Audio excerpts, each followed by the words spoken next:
You ever find yourself scrolling online, see a huge argument blowing up, and you're just, like, trying to piece together what actually started it? Oh, yeah. That's kind of the feeling around the PC gaming scene right now, isn't it? Totally. So we wanted to do a deep dive today, try and clear the air a bit. Exactly. There's been quite a bit of heat surrounding Drug Dealer Simulator, the publisher Movie Games essay, and this indie game, Schedule 1. Right, Schedule 1. It's been getting some buzz. Mm-hmm. And we're looking at a PC Gamer piece from April 8th, 2025 that helps lay things out. Okay, so the core of the drama, the thing that really got people, riled up, it was this idea that Movie Games was suing Schedule I developers. That's the narrative that took hold, Yeah. yeah. Rumors flying, accusations, the big one being this lawsuit over similarities between the games. Which led to, well, a lot of anger online.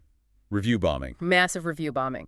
The Drug Dealer Simulator games got hit hard on Steam with negative reviews, all based on this belief that Movie Games SA was suing. So our mission today, basically, is to figure out what really happened. Was there actually a lawsuit? Let's untangle that. Okay, so first off, Movie Games SA did put out a statement. They announced an, quote, investigation into Schedule 1. An investigation. Okay. No, not a lawsuit. Not a lawsuit. They were very specific. They said they were looking into potential infringement of their Drug Dealer Simulator IP, things like plot points, game mechanics, even the UI design. Right, and this is super important, isn't it, this distinction?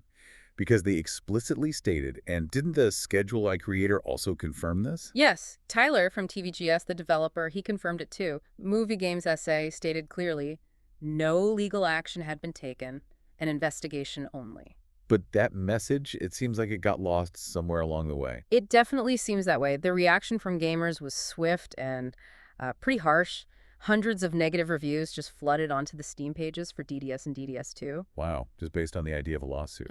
Exactly. It was classic review bombing, fueled entirely by this belief, this wrong belief, as it turns out that Movie Games was legally targeting this smaller indie dev. And you can see the impact, right? Yeah. The original game's Steam rating actually dropped. It did, went from very positive down to mostly positive, which, that's a tangible consequence of all this negative attention. It shows how powerful that online reaction can be. It really does. It's that protective instinct, maybe. Gamers often rally around indie developers. Absolutely. There's often a perception of, David versus Goliath. Any hint of legal action from a bigger company against a smaller one can really trigger that response. So Movie Games must have seen this happening, seen the reviews pouring in based on, well, misinformation. What did they do? Did they try to clarify? They did try, yeah. They posted an update. I think it was on the DDS2 Steam page. And what did it say? It was pretty direct. They used bold text, repeated it. There is no lawsuit, like really trying to hammer that point home. Okay, bold text and everything, trying to cut through the noise. Exactly.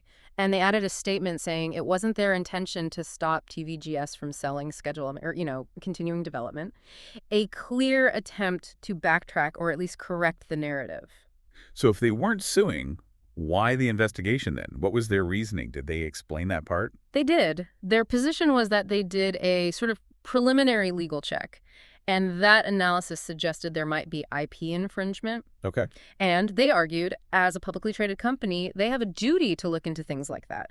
They even mentioned facing potential severe consequences for negligence if they didn't investigate possible IP issues. Ah, the publicly traded angle. That adds a layer.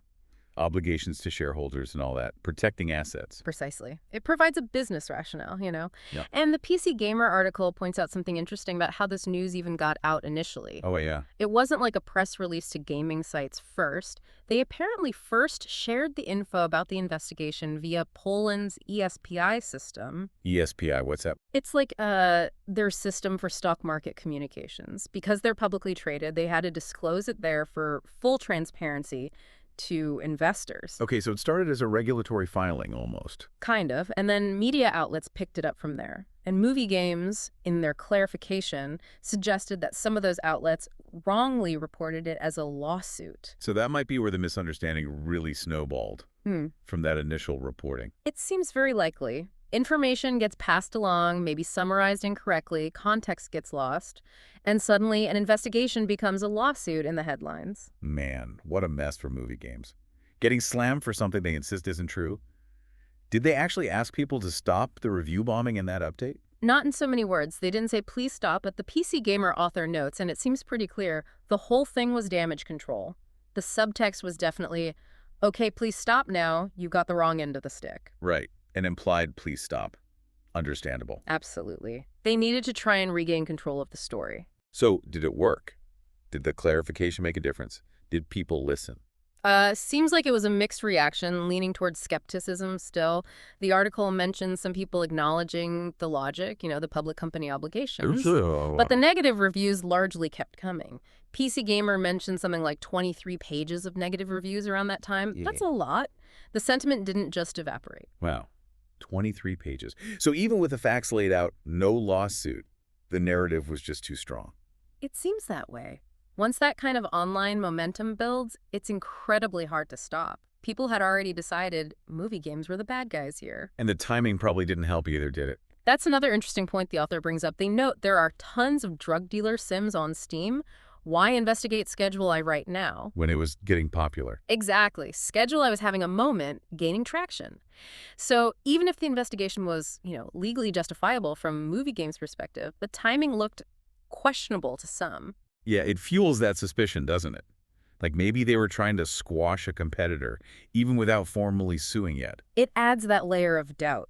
So while movie games holds the line, for now, there is no lawsuit, that for now might be key. You mean people are worried it still could happen? Potentially. The author speculates that until Movie Games says definitively that a lawsuit is completely off the table, never happening, that negative feeling might just stick around. The fear of future action is maybe keeping the pressure on. So, wrapping this up for everyone listening, the big takeaway seems to be that this whole firestorm was largely kicked off by a misunderstanding. Movie Games SA announced an investigation into Schedule first, citing IP concerns. But the word lawsuit got thrown around, and that's what caused the massive negative reaction, the review bombing. And according to both companies, no lawsuit was actually filed. It was an investigation that got misreported or misinterpreted. Correct. But the consequences of that misinterpretation were very real, especially for the drug dealer simulator game's reputation on Steam. It really highlights something important, doesn't it? About checking facts, especially online. Absolutely. News, and crucially misinformation, travels incredibly fast in gaming communities. A narrative can set concrete before the actual facts come out. And even when the facts do come out, like movie games saying no lawsuit, it doesn't always fix the damage done by the initial incorrect story. Exactly. It has real consequences for the developers, the publishers, everyone involved. Which leaves us with kind of a final thought to chew on, maybe. What does this whole episode say about the power of online opinion, That's a great question. How much impact does this rapid-fire, sometimes inaccurate online reaction actually have? Even without lawyers involved, the court of public opinion delivered a pretty harsh verdict here. Yeah, how is that shaping the industry? That power of the narrative, even when it's not quite right? Something definitely worth thinking about.